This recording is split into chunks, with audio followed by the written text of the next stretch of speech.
Hello, woman. Have you ever smiled in front of the people and cried in the bathroom? ఎప్పుడైనా మీరు మనుషుల ముందు నవ్వుతూ తుళ్ళుతూ ఉండి ఎప్పుడైనా ఒంటరిగా ఏడ్చిన అనుభవం మీకుందా? I have that. As a women మనకు చాలా బరువు బాధ్యతలు ఉంటాయి. భర్తను చూసుకుంటాం, పిల్లల్ని చూసుకుంటాం, అత్తమామల్ని చూసుకుంటాం. అన్ని బర్డన్స్ మనం క్యారీ చేస్తాం.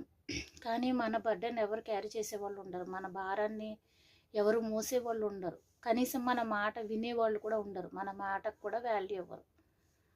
అలాంటప్పుడు మనం చాలా లోగా ఫీల్ అవుతాం. ఆ ఎమోషనల్గా లోగా ఫీల్ అయినప్పుడు నేను కొన్నిసార్లు అనుకునేదాన్ని, ఇది ఎమోషనల్గా మనం వీక్ అవుతున్నట్టు అనిపించేది.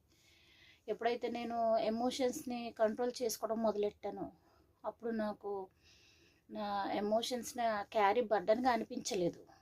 మీరు కూడా ఎమోషనల్గా హర్ట్ అయ్యి ఫీల్ అవుతున్నవారైతే ఐ విల్ హెల్ప్ యూ. నేను నమ్మిన వాళ్ళు కూడా నా బ్యాక్ ఎంతో ఇదిగా మాట్లాడని నేను తెలుసుకున్నప్పుడు ఒకరోజు నైట్ అంతా ఏడ్చాను.